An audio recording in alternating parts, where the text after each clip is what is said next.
Assalamualaikum warahmatullahi ta'ala wabarakatuh.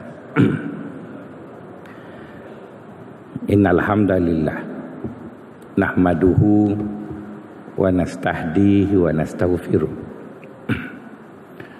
wa na'udzu billahi min syururi anfusina wa sayyiati a'malina. Man yahdihillahu fala mudhillalah wa man yudlil fala hadiyalah.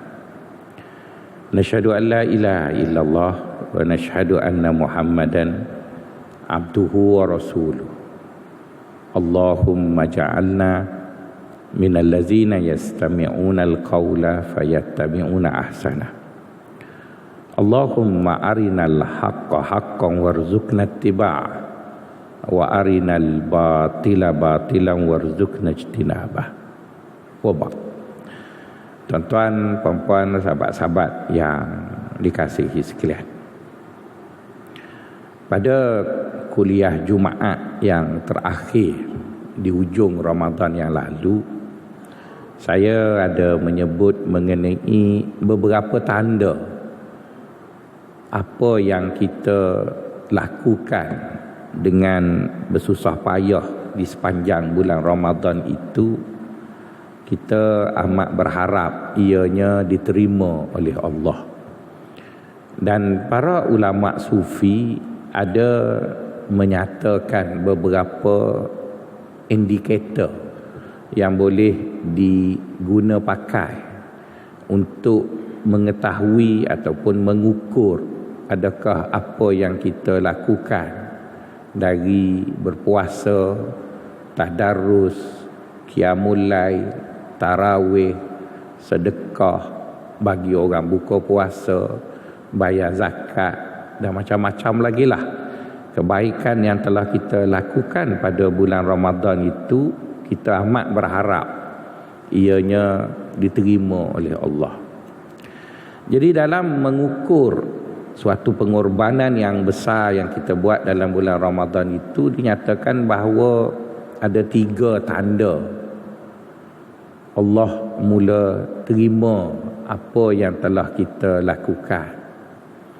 Salah satunya adalah kita mula rasa seronok bila kita boleh bersama dengan Allah. Kita dah mula rasa asyik bila kita duduk melakukan sesuatu kerana Dia, untuk Dia, dan taat apa yang Dia suruh. Jadi rasa seronok, rasa suka, rasa tak nak tukar perkara tersebut dengan perkara lain, ianya datang dari satu rasa yang disebut dengan cinta, iaitu kita suka dengan Allah. Sebab bila kita sudah mula suka dengan Dia, dan Dia juga berjanji dengan kita apabila kita suka pada Dia dan kita berusaha untuk membuktikan kecintaan kita kepada Dia itu, maka Dia akan balas cinta kita tadi. Kadang-kadang tuan-tuan, ada orang dia serik untuk mencintai orang lain. Dan saya jumpa bukan seorang, ramai juga di kalangan orang yang dilihat berjaya dalam hidup, tapi serik tak nak bercinta. Jadi bila punya tanya lah sekali, dia kata saya cerita kat ustaz seorang je lah. Daripada cerita itu dapat dibuat kesimpulan bahawa mereka serik sebab cinta tak berbalas ataupun bertepuk sebelah tangan. Jadi tuan-tuan, perasaan itu boleh kita fahami, ya, bahawa bila kita mencintai seseorang, kita akan rasa seronok. Kalau tak jumpa dia pun, boleh sebut nama kampung dia pun, kita dah rasa puas, tuan-tuan. Saya bercinta dengan orang jauh di Johor. Saya pula duduk jauh di Kelantan. Pak cik saya sumpah seranah, dia kata supaya tak ada orang tina lain dah Kelantan. Jauh nak pergi tuan-tuan. Dia protes saya kahwin dengan orang Johor tu, dia curah air kat kepala dia masa nak pergi kahwin tu. Jauh, letih. Tapi saya rasa sekejap je. Sebab cinta tuan-tuan. Dan dia pun rasa sekejap je balik Kelantan. Tapi bila dah 27 tahun kahwin, baru timbul rasa jauh lah tuan-tuan. Maksudnya cinta tu pun dah kurang agaknya kot tuan-tuan. Jadi cinta itu terlalu menakjubkan. Jadi oleh kerana itu, kadang-kadang pengalaman hidup itu menjadikan kita serik untuk mencintai orang, dan orang yang kita bersungguh-sungguh cinta dia tu, dia tak balas cinta kita. Jadi untuk mengurangkan rasa takut kita untuk mencintai Allah itu, takut-takut cintanya tidak terbalas, maka Allah berjanji dalam Al-Quran, jika kamu mencintai aku akan mencintai kamu. Jadi bermaksud tuan-tuan, jangan diguna pengalaman lama semasa kita bersama dengan seseorang manusia yang menjadikan kita tidak mendapat cinta yang dibalas. Tapi kita marilah sama-sama berusaha untuk mencintai Allah, kerana dia berjanji kalau kita mencintainya, dia akan mencintai kita tanpa melihat fizikal kita, status sosial dan sebagainya.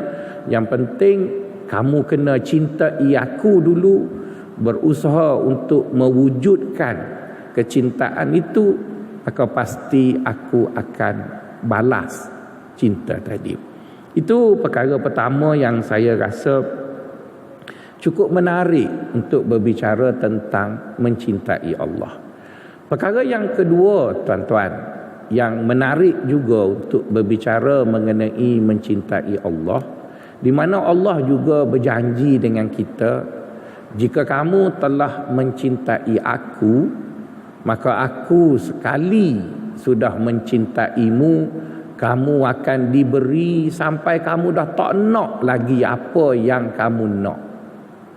Maksudnya, biasanya tuan-tuan, apabila kita mencintai seseorang, kita sebenarnya adalah selfish. Kita fikir kita. Sebab itu kita akan mencintai orang yang kita rasa dia boleh beri sesuatu yang menggembirakan kita. Dia boleh beri itu, dia boleh beri ini, dia boleh beri itu dan sebagainya. Maka sebab itu, bila lihat pada akhir-akhir zaman ini tuan-tuan, sudah ada satu trend. Kalau orang lelaki makin tua dia, makin tinggi sahamnya. Dan orang perempuan tengok orang lelaki yang perut buncit itu prosperity, mengagumkan. Sebab apa? Sebab si perempuan muda itu akan dapat manfaat dari lelaki itu. Kerana lazimnya lelaki tua dan berperut buncit itu sudah stabil, semua dah habis bayar. Jadi kalau kahwin dengan dia pun, untuk isteri kedua pun dia boleh bayar lagi tuan-tuan. Jadi bermaksud perempuan yang mencintai lelaki itu sebenarnya dia mencintai diri dia, supaya dia dapat manfaat dari lelaki itu. Maka samalah juga lelaki juga bila mencintai seorang perempuan muda, dia juga sebenarnya memikirkan tentang diri dia. Dia fikir tentang diri dia. Maka kerana dia fikir pasal diri dia, maka dia mencari sesuatu objek yang boleh menguntungkan dia. Jadi tuan-tuan, kalau itulah corak kita berfikir dalam memilih sesuatu, maka Allah menawarkan kepada kita bahawa dia adalah yang terbaik. Ya, Allah menawarkan kepada kita dia adalah yang terbaik. Di mana jika kamu mencintai aku, maka aku akan beri kepada kamu semua perkara yang kamu nak, kamu akan dapat. Baik kamu akan dapat di dunia dan juga di akhirat. Maka sebab itulah Allah menyebut dalam Al-Quran, di mana kata Allah, wala dzikrullahi akbar. Di mana kenyataan mengingati Allah itu adalah besar, ianya boleh digunakan kenyataan itu dari dua pihak.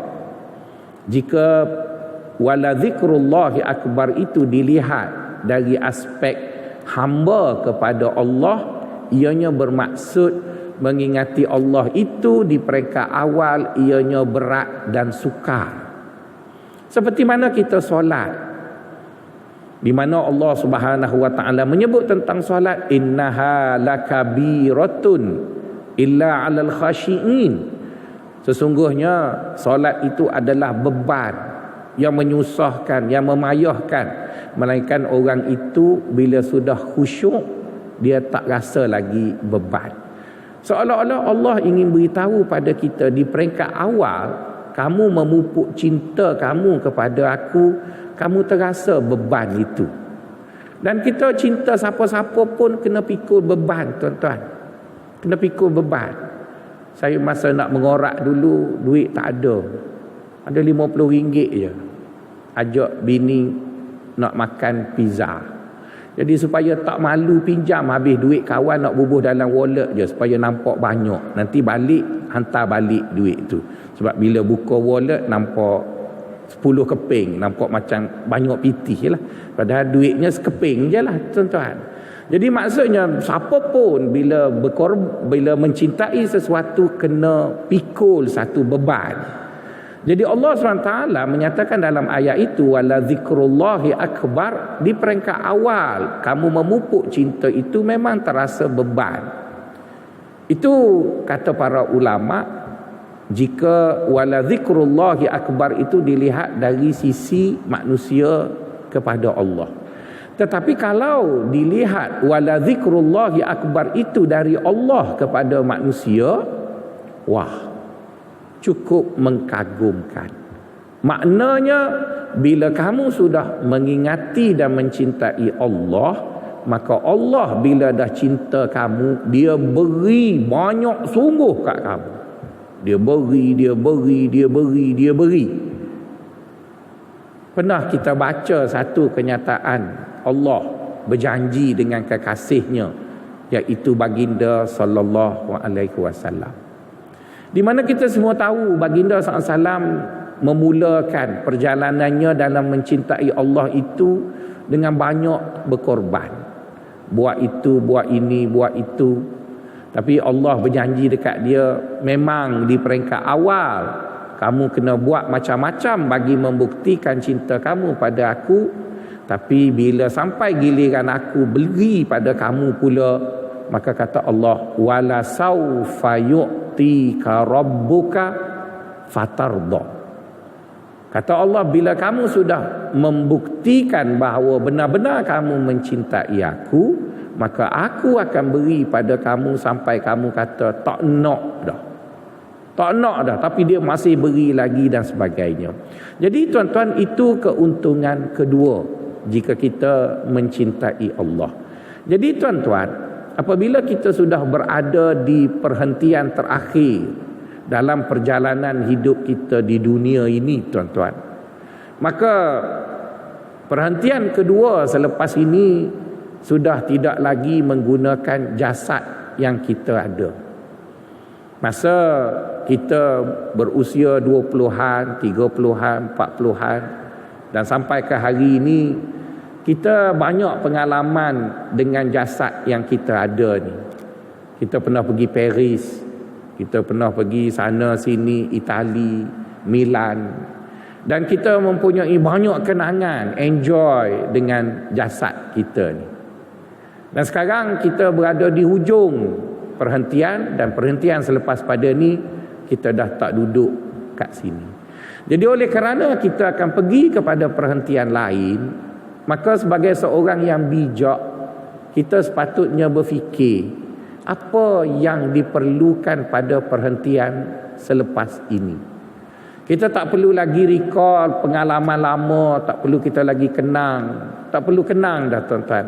Yang berlalu tu biarlah berlalu. Ada seorang jemaah, selalu saya minum-minum air lepas-lepas kuliah dulu. Dia kata kita orang lelaki ni masa 20, 30-an dia panggil pandangan hidup. Bila dah 30, 40 dia panggil pegangan hidup. Bila dah 50 dia panggil perjuangan hidup. Bila dah masuk 60, 70 dia panggil kenangan hidup, tuan-tuan. Jadi kita sudah sampai di hujung perjalanan yang menggunakan jasad ini, kita semua bersandarkan kepada kenangan. Ada satu lagu Jamal Abdillah, saya pun tak nak menyanyi, nanti dia tak dapat cari makan. Lagu dia bertajuk Ku Sandarkan Pada Kenangan. Jadi sebab itu tuan-tuan, bila kita duduk di perhentian terakhir ni, kita lebih suka ingat yang lama. Dulu begitulah. Kalau tuan-tuan berfikir menggunakan bahasa Inggeris, tuan-tuan akan sebut I was, begitulah. Ataupun dalam bahasa Melayunya disebut mantan, iaitu mundar mandir tanpa jawatan. Semuanya mengenang je, tuan-tuan.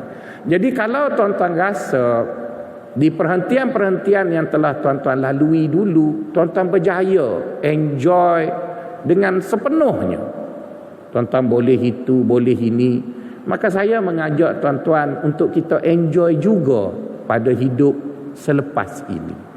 Di mana rugilah masa duduk pada muda-muda dulu kita boleh enjoy itu dan ini, tapi untuk perjalanan seterusnya kita tidak enjoy, rasanya rugilah. Jadi untuk kita enjoy, mari kita ingat masa kita muda-muda dulu, antara perkara yang kita enjoy ialah kita mencintai seorang perempuan.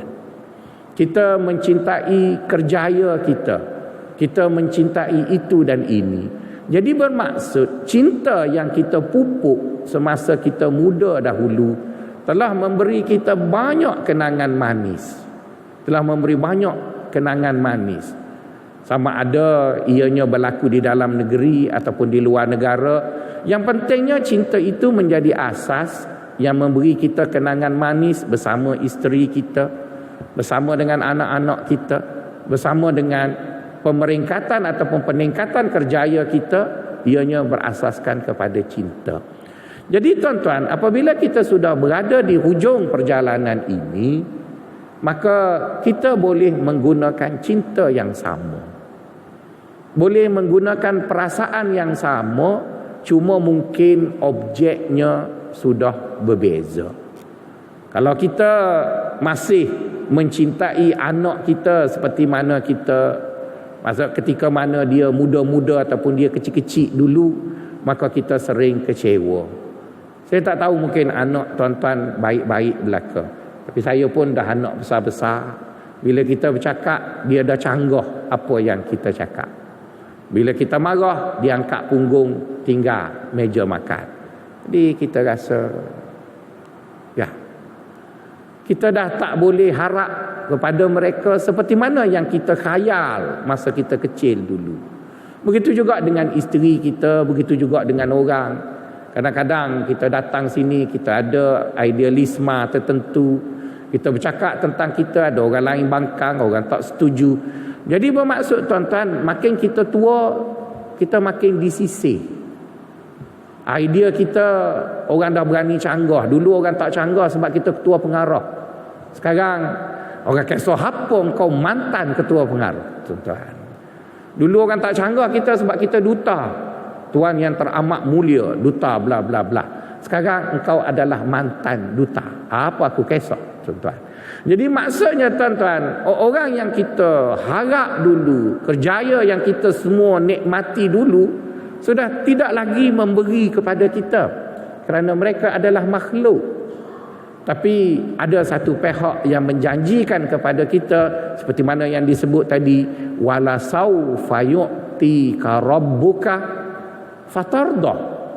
Orang baru yang akan kita cintai ini, dia berjanji dia akan balas cinta kita. Dan dia mengatakan, jika kamu telah mendapat cintaku, maka akan ku beri segala-galanya, sehingga kamu jeluak ataupun sehingga kamu tak nak pun, aku akan beri lagi. Nampaknya tuan-tuan, kita perlu menagih cinta baru itu. Kita perlu berusaha selagi mana hayat ini masih ada, dan kita perlu buat supaya orang baru itu dapat mencintai kita sebelum kita meninggalkan dunia. Kerana orang baru yang akan kita cintai itu, tuan-tuan, dia meletakkan beberapa syarat untuk kamu mendapat cintaku.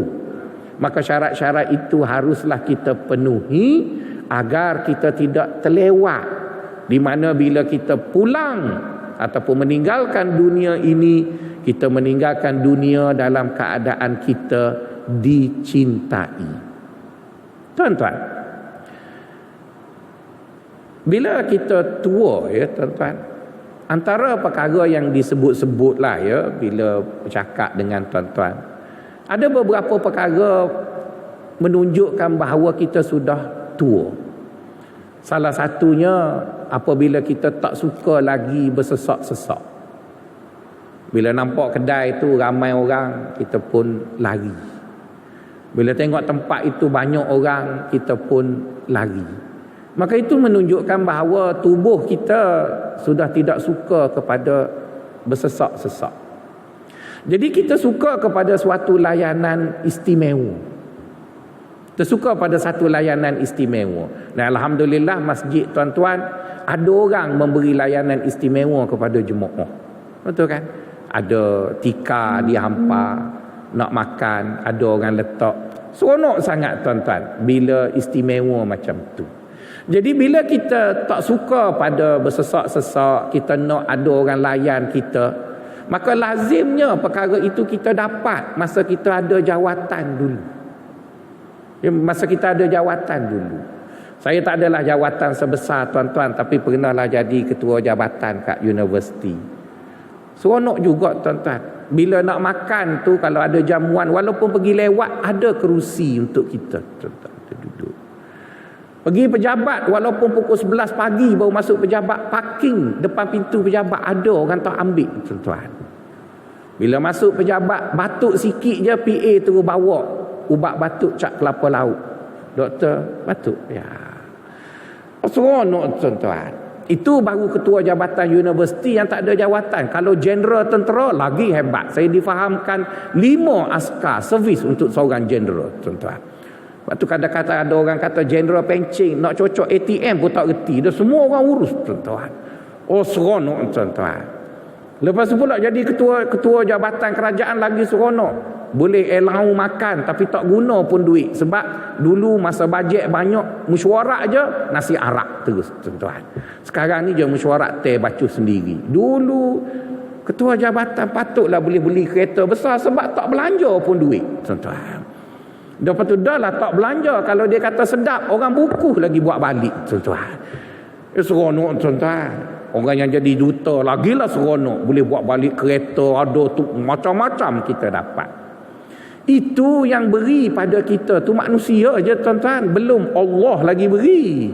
Itu pun kita rasa seronok dah. Rasa seronok sangat-sangat. Jadi tuan-tuan, kita pun terkenang seronoknya kalau dapat macam tu. Jadi sekarang, kalau kita kenang balik kepada apa yang kita dapat masa kita muda dulu, kita mesti akan bertanya, mana punca kuasa? Punca kuasa yang membolehkan kita dapat itu, dapat ini, punca kuasanya di mana? Dulu tuan-tuan, masa saya mula-mula datang Kuala Lumpur, saya tengok siapa ada gelar datuk, wah, orang akan hormat. Kursi orang akan bagi kat dia dan sebagainya. Tapi bila kita dah tua, rasa nak boleh dah datuk ni, ramai pula datuk tuan-tuan. Tak larat dah nak layan datuk tuan-tuan. Allah kata, kena dalam cerita drama Melayu dah tak sebut dah datuk sebab ramai sangat. Dia kena Tan Sri dah pula tuan-tuan. Lepas tu kalau apa panggil Jalaluddin Hasan tu dah tak jadi datuk, dah jadi Tan Sri tuan-tuan. Sebab Tan Sri je kurang sikit. Nanti lama sangat Tan Sri ramai sangat dia jadi Tun pula tuan-tuan. Tak lama jadi raja pula tuan-tuan. Itu bermaksud apa yang kita dapat satu masa dulu tuan-tuan, yang kita seronok sangat itu, dia mesti ada punca kuasanya. Puncanya di mana? Ya, puncanya di mana? Dan kita dapati punca yang kita dapat semua benda yang kita rasa seronok itu tuan-tuan, ianya datang dari manusia yang kita suka dan sebagainya. Dan bila saya sembang dengan tuan-tuan, saya marah sangat dekat ayah saya, kenapa tak hantar saya ke MCKK? Sebab saya dapati bahawa pegawai kanan kerajaan lazimnya datang dari MCKK. Bila pergi ke Makoba tu, yang tu penyimpan bawang besar, raja-raja, yang ni. Allah, aku ngaji pondok, kalau aku duduk situ mesti jadi orang hebat juga, tuan-tuan. Jadi bermaksud, tuan-tuan, apa yang kita lalui di dunia, yang sudah kita tinggal hari ini, rasanya inginlah juga kita bawa kehidupan yang enjoy itu juga ke akhirat. Kau tuan-tuan rasa akhirat tak apalah, duduk neraka pun neraka. Takkan tuan-tuan berfikir begitu, tuan-tuan. Mestilah kita berfikir bahawa apa yang kita telah rasai di dunia nak juga bawa sampai ke akhirat.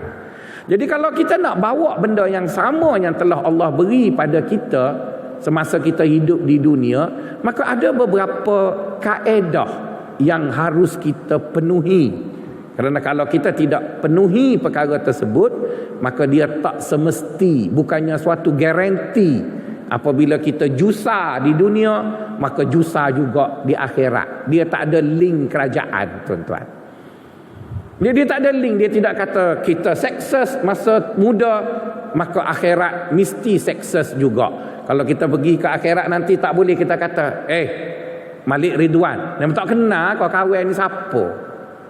Kawan ni bekas ketua pengarah ni. Dia kata, apa aku kisah? Tu kerajaan lama, ni kerajaan baru, tuan-tuan.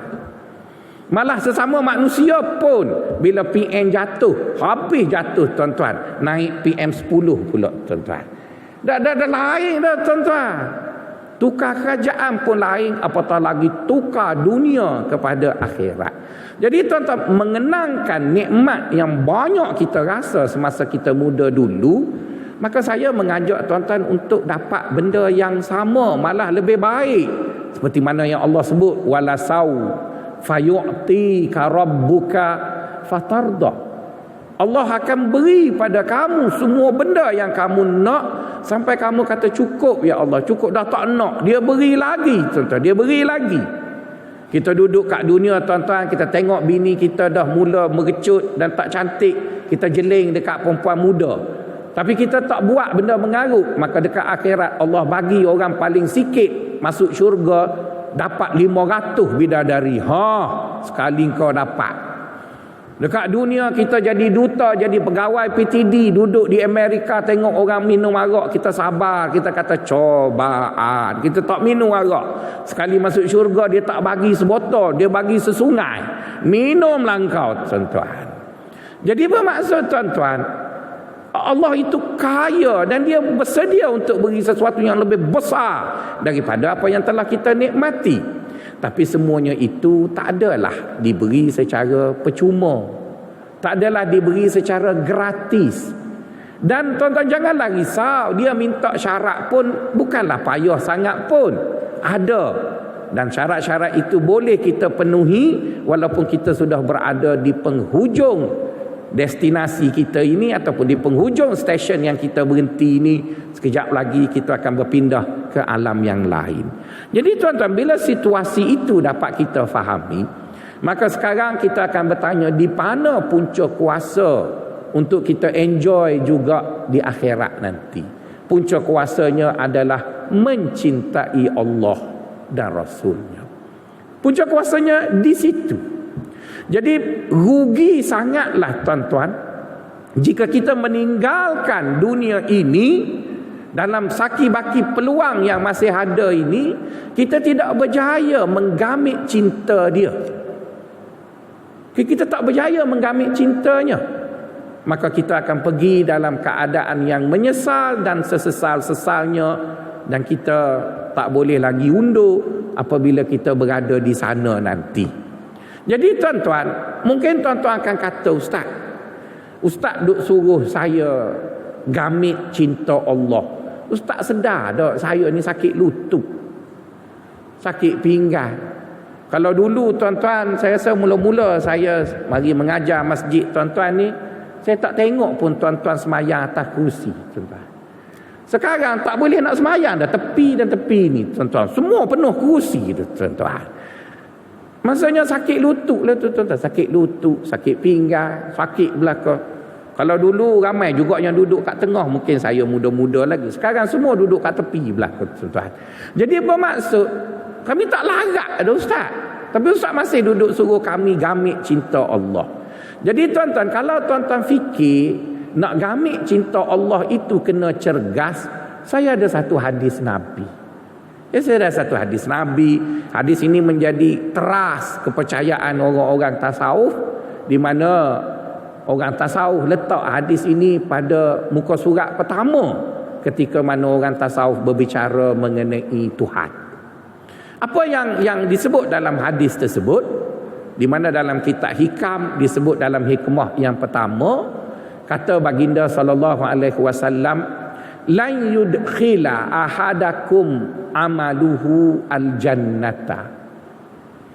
Qila wa anta ya Rasulullah?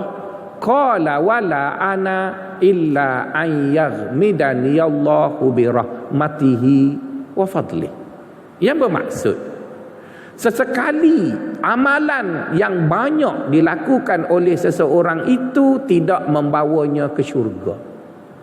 Maksudnya tuan-tuan, kuantiti amalan itu tidak dikira sebagai prasyarat nak masuk syurga.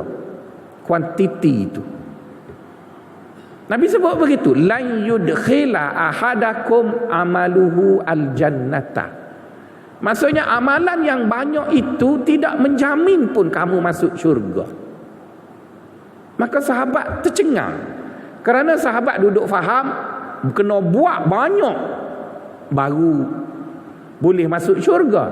Kenapa? Kerana para sahabat berfikir mereka itu berniaga dengan Tuhan. Macam orang buat taman perumahan, maka sesiapa yang nak duduk di taman perumahan yang high class kena sediakan duit yang banyak lah. Jadi kalau orang buat taman perumahan yang menjual rumah dengan harga yang mahal, dan orang ingin duduk di kawasan itu kena bayar mahal, ya betul, sebab pemaju itu manusia, dia nak duit. Sebab itu dia berniaga. Dan kita pula nak rumah yang ada kelas tu, maka kita pun bayar duit yang banyak. Tapi perlu kita ingat, bila kita dengan Allah, kita buat amalan banyak pahala, lepas tu kita nak beli syurga, nanti kita akan tanya, agak-agak Allah perlu ke pahala tu? Jangan kita fikir Allah perlu pahala untuk running syurga. Sebab itu ada seorang ustaz, dia ceramah, dia kata kita hidup ni kena buat pahala sebanyak mungkin supaya kita balik akhirat tu tak habis pahala kita.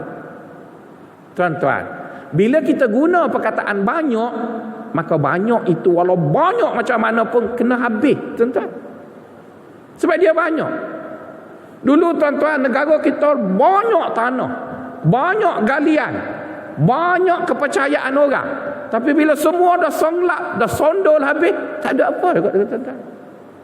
Berapa generasi dah songlap kekayaan negara kita, tak ada apa pun. Dulu banyak sungguh. Jadi bila sebut banyak, maka dia akan ada habis.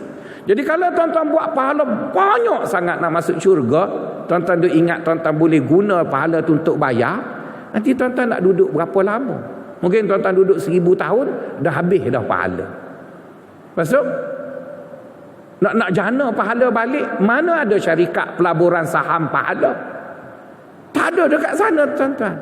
Jadi sebab itu tak betul kita berfikir bahawa kena buat banyak baru Tuhan masukkan kita dalam syurga. Jadi bila sahabat sendiri salah faham macam tu, maka sahabat pun tanya balik Nabi. Dia kata, ya Rasulullah, kamu cakap dekat kami bahawa amalan kita yang banyak itu tidak membawa kita ke syurga. Habis engkau. Aku tengok engkau pun rajin juga buat. Banyak juga buat.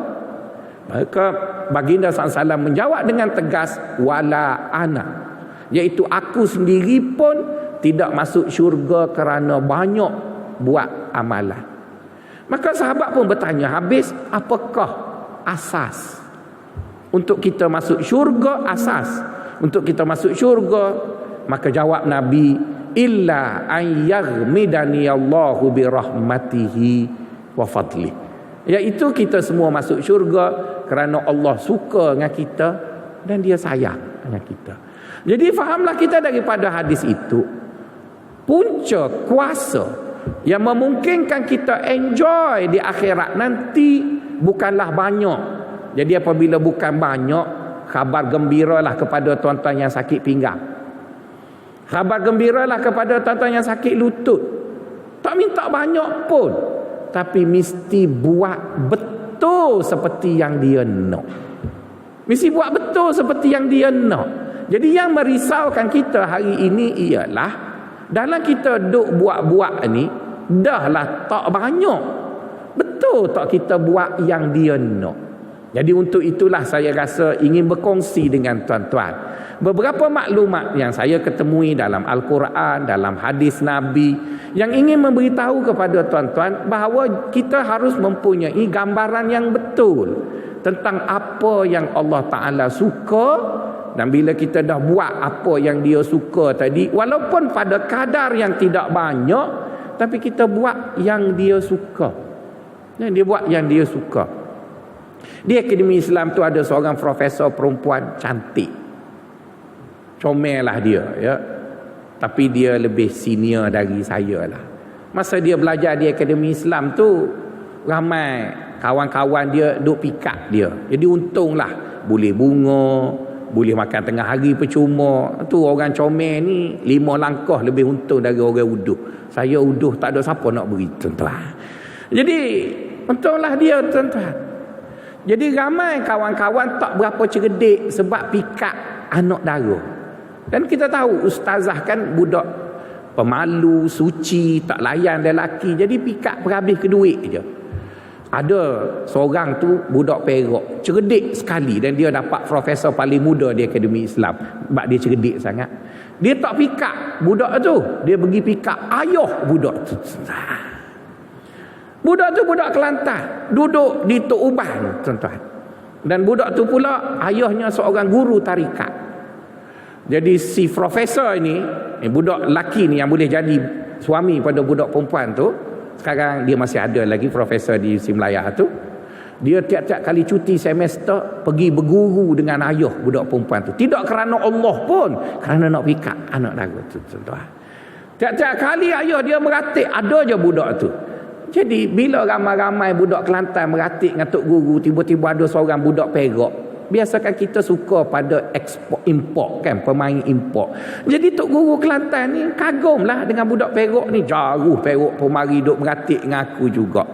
Jadi dia pun cakap, saya pun belajar agama juga. Akhir sekali dia pun jadilah tukang bawa kasut tok guru dia tu. Last sekali tok guru dia pun berkenan, maka tok guru dia kata, nak nikah tak dengan anak saya? Alhamdulillah, tuan-tuan. Jadi suami profesor itu, tuan-tuan. Jadi bermaksud, tuan-tuan, saya rasa profesor itu lebih cerdik daripada kawan-kawan dia yang sekarang tak jadi profesor. Sebab tu dia jadi profesor itu. Dia tahu bahawa bila nak sesuatu mesti pergi pada punca kuasa. Punca kuasanya di mana? Jadi sekarang kita dah tahu punca kuasa untuk kita hidup bahagia di akhirat adalah mencintai Allah. Dan Allah menyatakan melalui lidah Nabi-Nya tadi, dia tak minta banyak dengan kita. Dia tahu tuan-tuan dengar ceramah hari ni umur dah 70 dah, tuan-tuan. Nak minta banyak mana? Dia sakit pinggang, tuan-tuan. Baca Quran pun jatuh Quran-Quran sebab tertidur. Jadi sekarang tak apa, tak banyak. Sebab ada hadis yang menyatakan tak perlu banyak. Tapi yang menyatakan hadis tadi menyebut bahawa kita perlu betul kena tahu apa yang dia suka. Jadi tuan-tuan, setakat yang saya tahulah. Saya tahunya, lepas tu lebih daripada yang saya tahu ni, tuan-tuan rasa tak cukup lagi, panggillah orang lain pula. Doalah Jibril kau bagi kuliah subuh lebih banyaklah. Setakat yang saya tahu, Allah ada menyatakan dalam Quran dia suka 12 perkara. Setakat yang saya tahu. Ya, dalam Quran Allah menyatakan sendiri 12 perkara ini dia suka. Dia sebut banyak kali, aku suka sangat benda ni, aku suka sangat benda ni. Jadi sebagai orang yang memburu cinta Allah, sebagai orang yang nak buat apa yang Allah suka, maka kita jangan tak tahulah 12 tu. Kita kena tahu. Dan bila kita tahu, maka kita cuba buatlah. Kita buat. Jadi setidak-tidaknya tuan-tuan, bila kita balik ke akhirat, kalau Allah nak marah kita pun boleh jugalah kita pujuk. Misalnya lah, manalah tahu disebabkan dosa-dosa lampau kita rasa kita ni masuk neraka. Tapi bila duduk berdepan dengan Allah, bolehlah juga kita dindong-dindong runding. Sebab di akhirat Allah tak akan masukkan kita tanpa kita mempertahankan diri kita. Tidak adil bila Allah terus campak kita dalam neraka hanya berasaskan kepada catatan rakib dan atid. Bagi menunjukkan Allah itu maha adil dan tidak menzalimi hambanya, walaupun sudah ada 2 pegawai yang dilantik untuk mencatat segala amalan kita, dia masih tanya lagi kita, kenapa kamu buat benda ni? Apa kamu buat benda ni? Dan kita mempunyai hak untuk menyatakan. Dan banyak hadis-hadis Nabi yang menunjukkan bahawa dalam perbicaraan itu, mengikut catatan rakib atid, orang tu masuk neraka, tapi bila berdepan dengan Allah, orang tu boleh masuk syurga, tuan-tuan. Samalah tuan-tuan juga melalui proses minta naik pangkat, tuan-tuan. Minta naik pangkat. Bila kita dipanggil temuduga, itu secara papernya kita dah layak, tuan-tuan. Tapi kenapa kena ada temuduga? Sebab kadang-kadang bos nak tengok, betul atas kertas penuh belaka, tapi dia ni layak dah nak naik pangkat, tuan-tuan. Samalah juga kita tulis tesis. Bila kita dah boleh submit untuk diperiksa, maka kenapa ada viva? Ada orang yang lulus bila diperiksa tesisnya, tapi bila viva lain pula keputusan. Sebab mungkin yang dia buat itu silap faham oleh pemeriksa. Jadi tuan-tuan, Allah dah latih rakib atid, tulis kita buat apa, buat itu, buat ini. Dan Allah Maha tahu. Tapi nak menunjukkan bahawa dia adil, maka dia tanya kita. Maka sebab itu dia menyebut dalam Al-Quran, liyahlika man halaka an bayyinatin wa yahya man hayya an bayyinah. Malanglah jika orang itu pulang ke akhirat dan Allah tanya, kenapa kau buat itu, kenapa kau buat ini, dia tak boleh jawab. Mak malang, dia tak boleh jawab. Tapi kalau dia boleh jawab kenapa dia buat ini, kenapa dia buat ini, maka Allah akan terima jawapannya. Ada satu riwayat, tuan-tuan, ada satu riwayat menceritakan seorang anak ini derhaka dengan mak dia. Nah, kita semua tahu ya, bila anak ini derhaka dengan mak dia, masuk neraka lah kan, tuan-tuan. Takkan masuk syurga.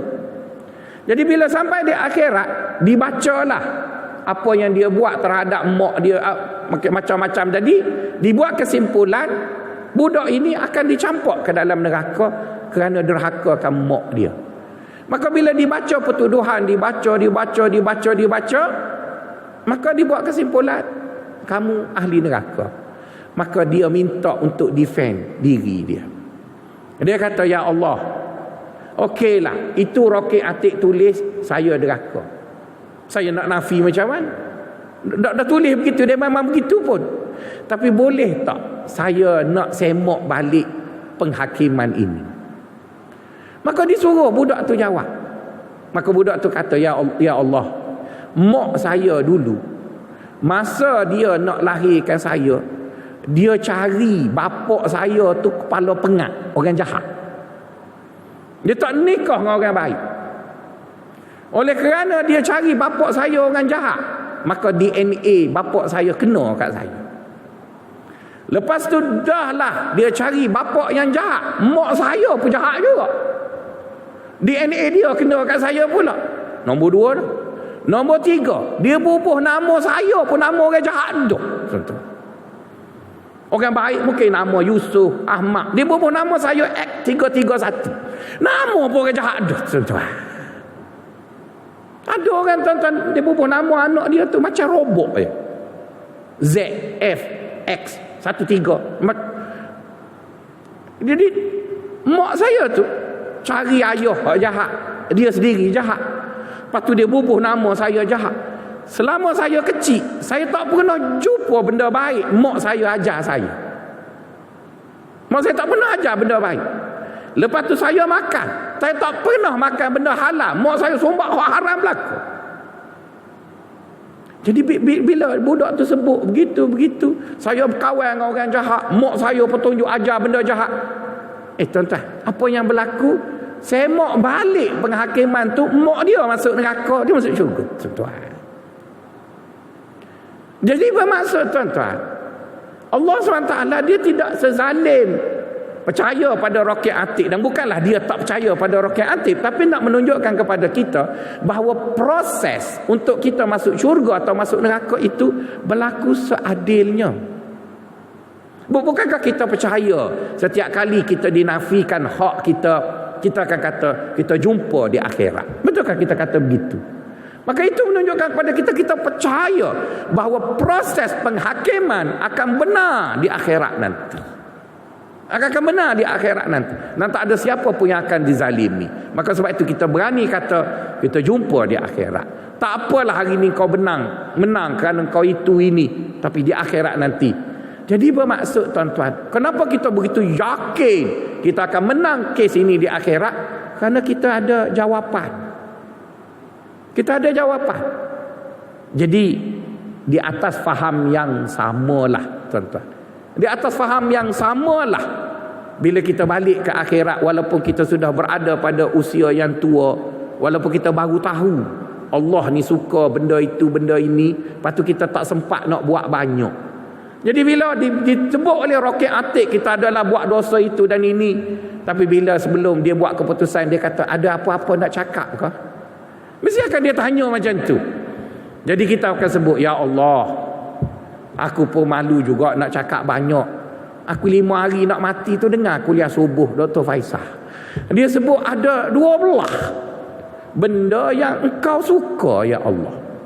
Ada 12 benda yang kau suka. Sejak dari itu aku cuba buat yang kau suka. Cuba saya mok balik buku Roqeah Atib tu. Halaman akhir-akhir dekat nak tutup buku dah. Maka dia pun semok balik. Semok banyak benda Allah suka kita buat. Maka kamu akan kata, ya Allah, engkau kan maha pengasih, maha penyayang. Tak boleh kau kira tengok yang tu je. Hak depan tu minta maaf lah. Sudah.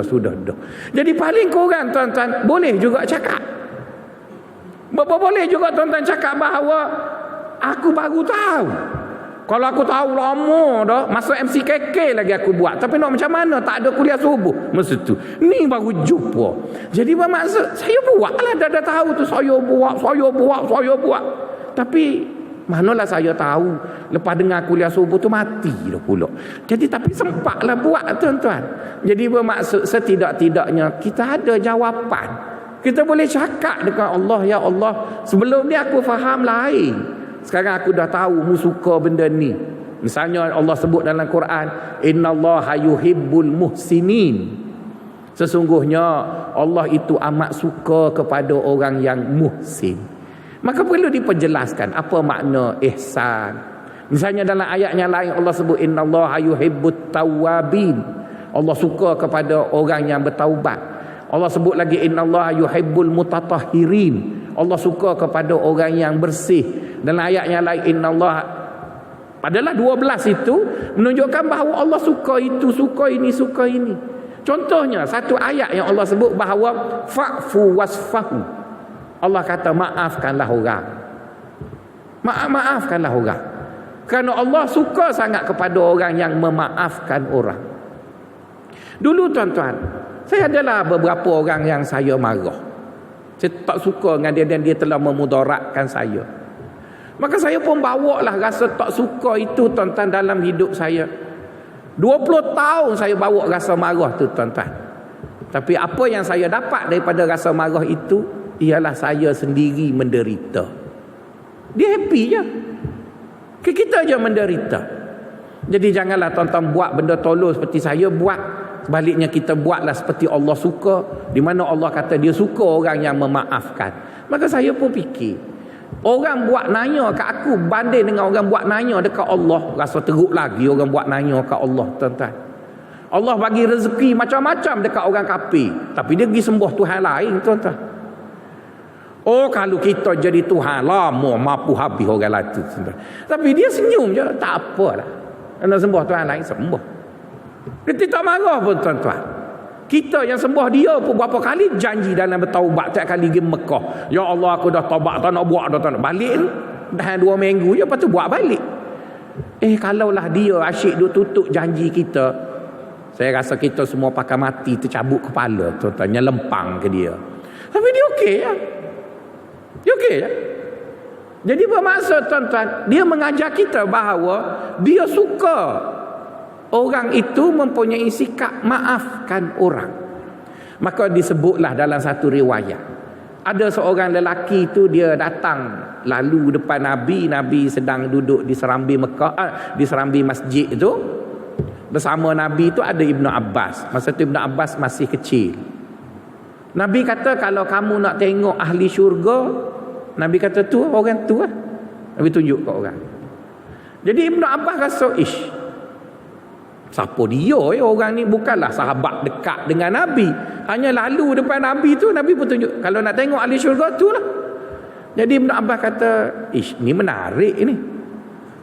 Berkebetulan besoknya Nabi duduk dekat situ lagi, orang tu lalu lagi. Nabi kata, kalau nak tengok ahli syurga tu, dia tu. Ibnu Abbas kata, dia ni buat apa yang sampai 2 kali? Dan takdir Allahnya 3 kali dalam riwayat itu menyebut bahawa Nabi tunjuk dekat sahabat dia, tu ahli syurga tu. Jadi Ibnu Abbas pada ketika itu dia nak tahu orang ni buat apa sampai Nabi kata itulah ahli syurganya. Maka Ibnu Abbas pun buat-buatlah tipu. Petangnya dia pergi rumah pakcik itu, dia kata, pakcik, saya bergaduh dengan ayah saya halau. Saya boleh tak bermalam rumah pakcik? Sedangkan dia tak bergaduh dengan ayah dia, cuma nak tidur rumah pakcik itu. Ingatkan pakcik itu sembahyang tahajud 80 rakaat. Jadi dia pun buat-buat tidur lah. Dia tengok pakcik itu tak ada apa pun, lepas isyak tidur, bangun sembahyang subuh. Tak ada macam rutin orang masuk syurga yang kita selalu duduk dengar kena sembahyang banyak tu. 3 malam Ibnu Abbas duduk di rumah orang tu dan nampak orang tu biasa-biasa saja, buat ibadat biasa. Tapi apa rahsia yang menjadikan dia tadi yang disebut sampai 3 kali masuk syurga? Maka akhirnya dia pun pergi jumpa pakcik tu. Dia kata, pakcik, minta maaf lah, saya berbohong. Ayah saya halau ayah saya tak halau pun. Cuma saya nak tahu. Saya tengok pakcik 3 malam saya tidur rumah pakcik ni, saya tengok pakcik tak ada buat apa-apa pun yang pelik pada orang. Tapi kenapa baginda SAW kata pakcik ahli syurga? Itu yang saya tak faham. Pakcik tu sendiri dia apa pening? Aku buat apa ya? Macam kamu tengok je lah, lepas isyak aku tidur, bangun subuh, buat macam orang lain semua buat.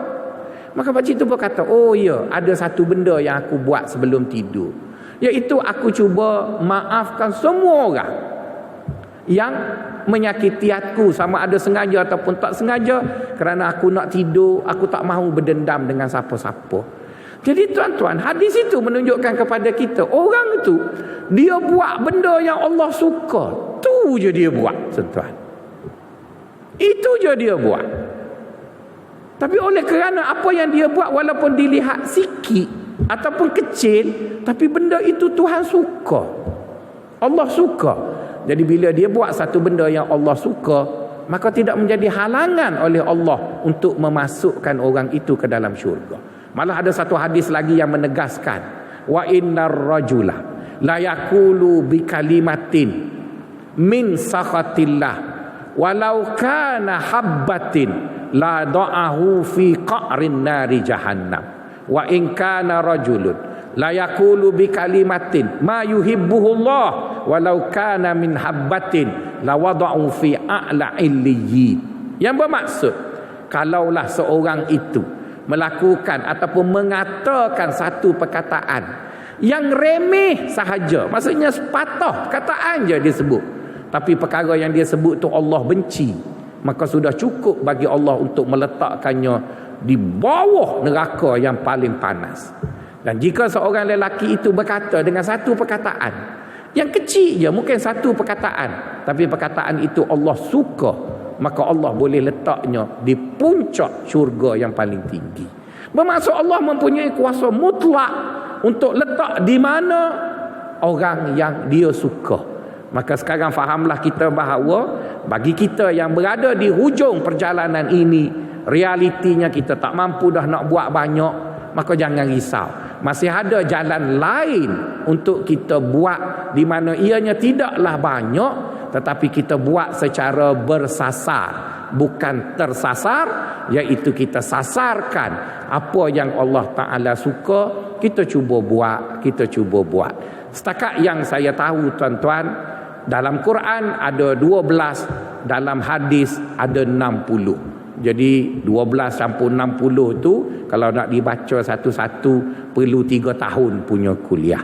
Jadi saya akan ringkaskan insya-Allah dalam beberapa kuliah bagi menyenaraikan perkara-perkara yang Allah Ta'ala suka, dan saya berharap dan berjanji di depan Allah, bila dah beritahu kat tuan-tuan, agak-agak kita pakak-pakak buatlah. Kalau tuan-tuan tak buat juga, saya pula akan jadi saksi depan Allah. Ya Allah, aku dah ceramah pada kuliah subuh bulan 5, bulan 6, bulan 7, bulan 8, bulan 9. Siapa tahun 2025 pecah anak-anak tekak beritahu. Dia tak buat juga, ya Allah. Maka tuan-tuan lah akan kena hujah tadi sebab dah beritahu. Saya bergurau je, saya akan menjadi saksi bahawa tuan-tuan adalah orang yang baik, yang selalu mencintai Allah, melakukan apa yang Allah Ta'ala suka. Maka moga-moga Allah Ta'ala mencintai kita dan kita mendapat apa yang Allah sebut dalam Quran, wala saufa yu'tika rabbuka fatarda. Allah akan beri kepada kita apa yang kita nak, sampai kita tak nak lagi, dia masih beri kerana dia sudah menyikai dan juga mencintai kita.